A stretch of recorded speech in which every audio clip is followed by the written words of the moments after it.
What's up, you beautiful chuds? Welcome to the Let's Talk Horror channel. On this video, I'm going to be reviewing the newly released Mr. Crocket. That's right, this film is available now on Hulu, or if you're in the UK like me, you can go and watch it on Disney Plus, of all places to go and watch horror. But that's right, as I said, this film is newly released, and on this movie we follow a mother who is on a quest to go and rescue her son from a demonic children's show host known as Mr. Crocket. Does that sound fun to you? Well, it definitely sounded fun to me, so I went and watched the movie. Now, there are going to be loads of reviews on there, online already, that aren't going to give away spoilers and so on like that. If you've watched my reviews before, you know I try and talk about the film very in depth, very honestly, and I have to talk about things that happen in it. So there are going to be spoilers in this. If you haven't seen the movie, stop this video now, go and watch it, and then if you feel like it, you can come back to it. And when I do these reviews, I try and separate it a little bit,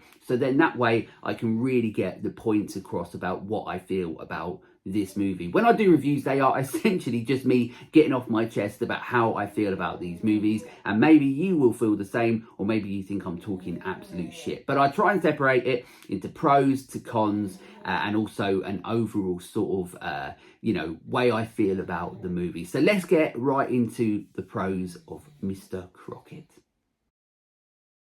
So one of the things I really like about the movie is the fact that the movie opens and we get right into it straight away. Within the first 5 minutes or so, we already are dealing with a family with an abusive father. This child is obviously, he's having to deal with all of this. And straight away, Mr. Crocket is on the screen and then slides himself down on the screen itself, which is cool. But then he's looking through the VCR from the inside, like full-on Pennywise vibes. And he's already, within the first 5 minutes or so, getting down to his bloody business. But it's quite intense already, and I like the fact that it gets straight into it. There's no building up the mythology of who Mr. Crocket may be. It's just like, oh, by the way, Mr. Crocket, he's this guy that you're watching on TV, and somehow he's able to come out of the TV and do nasty things to, obviously, parents that aren't being that nice.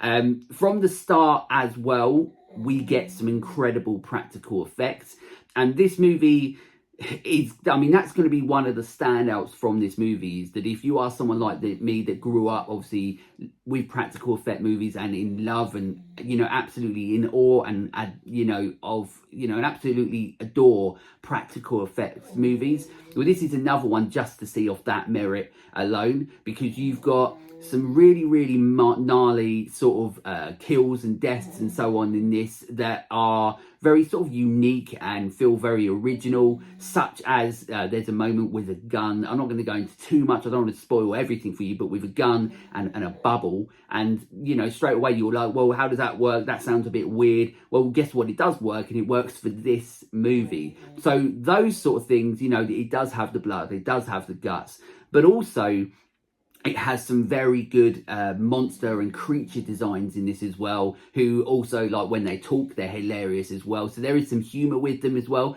But practical effects wise, like, as I said, straight away off the bat of this movie, you're introduced to Mr. Crocket as a character of doing these things, but then you're also introduced to really good practical effects of monster and creature designs, but also really good practical effects with the guts and the gore. Obviously, this movie does have a low budget, but it does mean, but the set design, when we get to Mr. Crocket's studio in hell, so to speak, that looks really good. I really like, so there are some set design within this that looks pretty good as well. I think they managed to, once again, with it being a low budget, I think they managed to do a lot with what they had.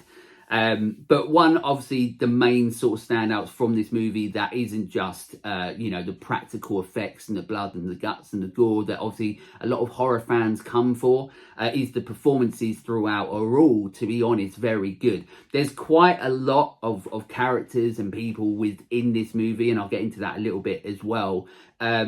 But everyone plays their part really well. The kid actors in this, whether, they're out in the world or in this demonic, hell version of this set, so to speak, and how they get there, they're all very good. They're not like child actors that are just annoying, and we get them. They are very good at what they do. Even the side characters as well within the movie, they have interesting stories or arcs, or sort of, you know, they have interesting turns within it without giving too much away. Jerrica Hinton, who plays the mother of the story, who's trying to save her son, she's very good. I like her. I like the dialogue within this movie that she has. I think it works for the character and the way that she's obviously saying it and portraying that mother with her son. You know, once again, all the performances really hit in this, and hers is obviously fantastic. But you know, to be honest, the film does rely and rest upon the shoulders of Mr. Crocket himself, who's played by Elvis Nascalo. His performance in this is one of those performances that I'm going to be talking a lot about this year. He gives one of my favourite performances of the year. He's absolutely brilliant. I mean, that's an understatement to say how good he is or how much of an effect he has on this movie. You know, we get movies where they could essentially even be the same story or anything like this. Everything could happen the same way, but you could just have somebody that is saying lines and not embodying who this person is, who this character is. And Elvis Nascalo really truly does that with Mr. Crocket. He's the way that he talks, the way that he walks, the way that he smiles, the way that he laughs. Everything is quite clearly purposefully done by Elvis Nascalo, that it's a joy to watch when you see somebody who is so creative in their art and is creating such a character that is really like comforting in a way, like Mr. Rogers or like Barney the dinosaur in a way, but yet incredibly, you know, and very majestic in certain ways, but also incredibly intimidating, incredibly unsettling, and incredibly sinister at the same time. Like, I can't, you know, when I was watching this movie, every time he was on the screen, I couldn't keep my eyes off him. And also, you know, he brings a lot of unpredictability to the role as well. So I loved his performance in this, but all the performances, to be fair, are really, really good. So, you know, great performances. You've got great sort of set design in certain areas. You've got great practical effects. So there's some really good pros. But let's get into the cons as well. So one of the cons I have is something that we get obviously a lot in low budget movies and low budget horrors, where moments or story moments get sort of overlooked, and then you sort of linger on those moments because they become a little bit stupid. For example, one of the common things is that, you know, why is this character the only person that can see this or can hear this or can feel this, or that person might be around loads of other people and they don't necessarily explain as to why that person is the only one that can see or witness this or can help with this. So that happens a little bit within the movie, but not so much in regards to that one that puts you off it. It's just one of those things you're like, oh, okay, it's a little bit you know, a little bit of a story problem, or a little bit of way that they didn't necessarily flesh that out in regards to story or writing or how they put that on the screen. One of obviously the big ones of that is the fact that there's like a Mr. Crocket post box that turns up at people's houses, you know, on their front lawn, and you know the mother goes out there, looks at it, and isn't, you know, they're looking around going, well, where the fuck did this come from? I didn't put this here. And then she opens it up and there's VHS tapes of Mr. Crocket in there, and then she goes back into the house and then puts the tapes on and her kid watches it, and then obviously the story unfolds from there. That's like a little bit weird because, like, I mean, I don't know, do you do that as a parent? Do you literally just go out and go, this is a little bit weird that somebody's, you know, left this here, but I am going to go inside and let my kid go and watch a VHS tape that I have no idea what it could be. Like, it could go full on like Sinister or VHS or something like that, you know? So sometimes there are moments in movies like this that I think, you know, really deserve the high praise, but a con of it is where they're overlooking the importance of certain aspects of what they're creating, like, you know, like the story or stuff. Like a moment like that box thing, you know, like they should have fleshed that out a little bit more in regards to going like, well, how do we make this not seem a little bit like the mother just doesn't give a shit, even though that is sort of part of the character or part of the point of the movie. but it was a little bit weird, so to speak. I'm not going to keep going on about a bloody post box, but you get what I mean. The film, on a technical level or cinematography wise, and once again, obviously that can always come down to budgetary constraints, but there's nothing necessarily special about how this movie looks. It's quite generic at places. It does sort of get better at the, when you get the night shots, or when we start getting into, Mr. Crockett's, studio from hell, so to speak. When we get to those moments and the set design's better, it's fine. But a lot of other, moments, it's not necessarily shot so well on a technical level where, it stands out. And that's a bit of a shame sometimes, because when you get a movie like this where you've got a lot of really cool things happening in it, like practical effects and the blood and the guts and stuff, like if you have the aesthetical look or the cinematography to go with it, it really heightens the experience. And then sometimes when you're sitting there watching a conversation between two people, which happens obviously a lot in this movie, the colours are pretty dull, it's pretty gritty and so on, rather than, maybe turning up the saturation a little bit. And then what that does is, when you don't have that, is that you start to lose it with the movie. You start to become a little bit less interested in the movie, because a lot of us, not only do we work with, the story and everything that is happening, part of enjoying what we're seeing is part of the cinematography and the aesthetical look of the movie. And sometimes with this movie, it's a little bit generic, and that's a shame, because there's a lot of really cool things that they could have done aesthetically with this movie. And with the aesthetics as well, I would say that this movie does fall a little bit flat when we're not in scenes with Mr. Crocket himself, whether that's him having conversations with people or doing all the dark and nasty things that he's doing.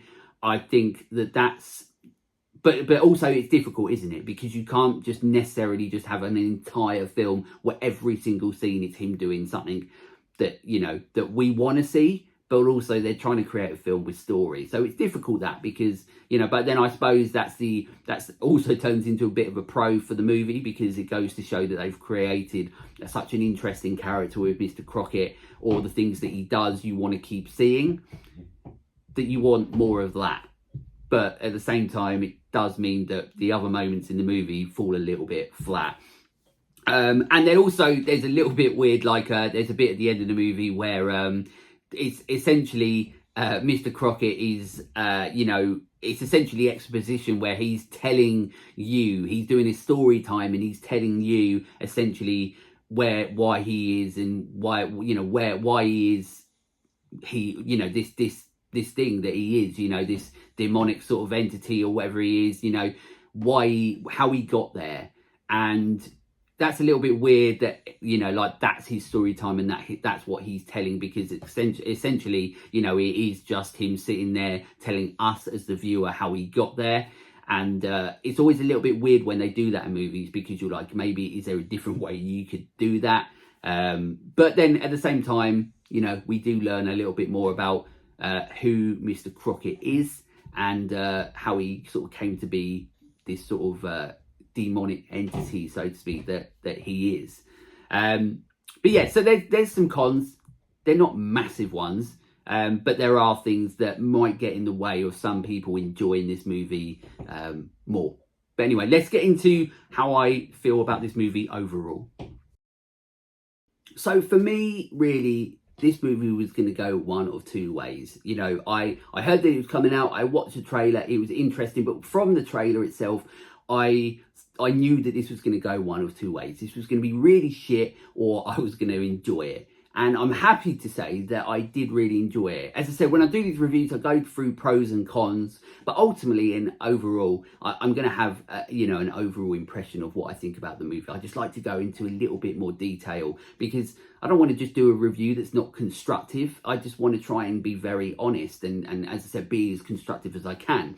So overall, as I said, this film was actually better than what I thought it was going to be. I really enjoyed my time with a lot of aspects, like I've already mentioned, in this movie. The performances are very good. Obviously, Elvis Nascalo's performance as Mr. Crocket is something that I'm going to think a lot about. And in fact, I actually am looking forward to watching this movie again, which, you know, in modern day horror is actually quite a rarity to want to go and rewatch a movie again. And that is not just because of obviously his performance, because it's so good, and you want to, you know, spend more time with that character, or see if you watch anything else you can find any other little bits about, you know, messed up things about that character, or why he is what he is, and so on. So that's interesting, because you've got great performances, especially from Elvis Niscalo, but you've got these great practical effects. And I you know, it's absolute kudos to who created the effects in this, because they are all obviously incredibly talented, because they don't look shit. They look really good. They don't look cheap. Once again, low budget movie, but these practical effects, the creature designs, the monster designs, you know, the set design, stuff like that, like all of that works, and it works very well.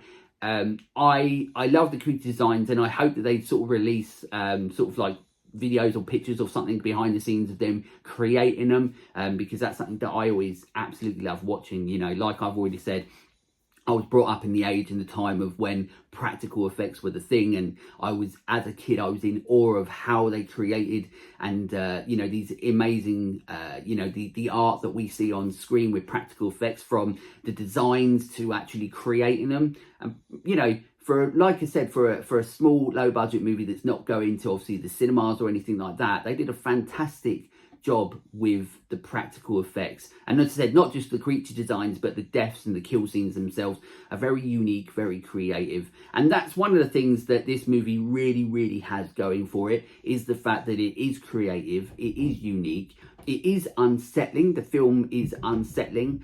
You don't know at some points where it's going to go, or how far it's going to go. You know, you've got you know, one of the parents sitting there with a needle in their arm, and you're like, okay, that's dark. Like, they're taking it to some pretty dark places. And then when they have the scenes of, you know, the death scenes and the people meeting their demise in horrible ways, they're actually pretty gnarly and very sort of full on. So you do, I would say that if you're, you know, good with gore and all that sort of stuff, this is absolutely fine. But if you're somebody that, you know, isn't 100% on it, then this actually, you know, might actually test you at moments as well, which is always a little bit exciting. So yeah, great performances, great practical effects. As a story, it does have its problems. It does have its moments that need a little bit more explaining, or left unexplained. You know, I would say that this film is pretty much, as it goes along, pretty predictable for somebody. If you're somebody that understands story and structure of, you know, how you write movies and so on, you know, where, you know, it gets from A to B and so on. If you understand that sort of filmmaking way, then it's not really predictable. But there might be a couple of twists and turns that you might not get in it. And once again, that adds to the excitement of the movie itself. I do honestly truly wish there was a little bit more on a technical side of it, aesthetically and cinematography wise. Like, I do wish, like, this is the type of movie that would really benefit from having someone potentially behind the camera that's you know, using these, you know, the beautiful wide angle sort of lenses, you know, that we used to have. You know, this movie really could probably benefit from that, but at the same time, there's a lot of things that they can't necessarily do with it, because it's a low budget movie and you can only do what you can do, and so on. And you know, not everything is at your disposal. So I think that they did do a very good job with what they did. It just needed, sometimes there was moments where it needs to be a little bit grander in scope to really sort of truly capture the essence of what was going on and make it feel bigger. That's the thing. You know, when you make low budget movies, you really do need to try and make them feel bigger and look bigger than what they are. And that's I think that's a good point really in regards to Mr. Crocket, is that I think that the way that it's shot, the way that it's filmed, it lends itself more to that low budget style of filmmaking when you want to try and create something that looks as big as it possibly can on a cinematic level, because that's essentially your job as like a filmmaker, you know. But there's only so much you can do. So it's not really a complaint so much. It's just me as somebody that views movies and filmmaking and so on, that I always want to try and see people do what they can creatively when it comes to cinematography and aesthetics and so on like that, to try and make something look as big as they can with as little as what they've got. But ultimately, I as well as that, weirdly, I wish that this film was longer, and I don't know whether that's because of one or two things. I wish it was longer because we got to spend more time with Mr. Crocket doing these things, but also, you know, because this film's an hour and a half, and obviously we love, you know, I mean, I love hour and a half movies. It means we just get to put them on, watch them and so on. But when we get movies like this, they're actually interesting, and like I said, they have unique and original ideas that you want to spend more time with the movie. And sometimes that's to do with, there's other stuff within the movie that takes you away from the things that you want to see. So for example, the start of the movie is a different family, and then we move into obviously the main mother of the movie and trying to find her son. It should have potentially probably started with her, and then maybe along her journey she finds a couple of other characters that are with it as well. And maybe not started with another family, because once again that takes more time away from the main plot within an hour and a half movie. And then we could have potentially got one or maybe two more scenes of Mr. Crocket doing, you know, nasty things to people, because unfortunately, essentially, that's really what we're there for. We're there for practical effects. We're there for Mr. Crocket and the brilliant performance that is given to him. And that's essentially what we're here for this movie. And when you don't get those moments, you sort of get taken out of it. And those moments that when you're taken out of it aren't to say that it's bad. It's just, you want to be spending your time with the things that you want to with a movie that's only an hour and a half. So will there be a sequel? I don't know. Does it set it up to be a sequel? Or could it live on? Could Mr. Crocket be living on in some form? Yeah, I'm pretty sure that he could be. And to be honest, I really hope that they do something with it, because I honestly really enjoyed it. I like unique, weird, off-kilter sort of movies. I like them. I like movies where people are actually putting imagination into them. I love, obviously, practical effects and thing. And also, I love people that are truly trying to create a character that lasts. And I think Mr. Crocket is one of those characters that lasts. And the reason that I'm doing this review for a movie that most people probably won't know about or won't see is because of that, because I do want people to go and watch this, and I do want people to go and see it, because it's always a shame when things aren't getting the credit they deserve. And obviously everybody involved who created this movie should deserve the credit. And obviously Elvis Nascalo, making a great character, a great new horror character with Mr. Crocket, being so sadistic and so unsettling, but yet for some reason you can't take their eyes off him. He's created essentially another horror sort of monster, so to speak, that essentially could actually be good, right? Because, the way the story is that he was abused and he did something that he shouldn't have, sure. But at the same time, he's still trying to protect kids from their abusive homes and their abusive parents now. So even though that they might be where they are and in hell, and he might have done a deal with the devil, but the deal with the devil, at least he done it for the right reasons in a way. And so there is some sort of redeemability for, with his character in a way, because he's actually still trying to keep kids safe. The kids that are in this movie, apart from essentially probably the main one, because I don't think, telling your kid off or saying something that you don't mean. Unfortunately, being a parent, you do end up saying things that you don't mean a lot. She hasn't, physically or, really overly mentally abused this child. So I think they take it probably a little bit too far with that. But all the other kids, they're facing really abusive homes. And Mr. Crockett's sort of trying to take them away from that and keep them safe from that in a way. Just probably not in the best way, because taking them to, hell, it's probably not the greatest way of doing it. But sometimes, when you make a deal with the devil, you don't always get what you want. So there we go. So go and watch Mr. Crocket. As I said, it's available on Hulu. I'm pretty sure it's Hulu. I think it's part of their Huluween thing that they do. And obviously in the UK, we don't have Hulu, but we do have Disney Plus. So go and watch it. I really do recommend it. I'm actually excited about watching it again. But let me know in the comments if you have watched this movie. Hopefully you have, and you haven't watched this review. I don't do these reviews to hope that people watch them either way. I do truly hope that you watch the movie, and then if you have the time, come and watch this review. But let me know in the comments what you thought of Mr. Crocket, because I really enjoy it, with its pros, with its cons. You know, there's always going to be things that you don't like about movies and things that you do like, and there's so much to like about this movie that I'm excited about seeing it again. So go and watch Mr. Crocket.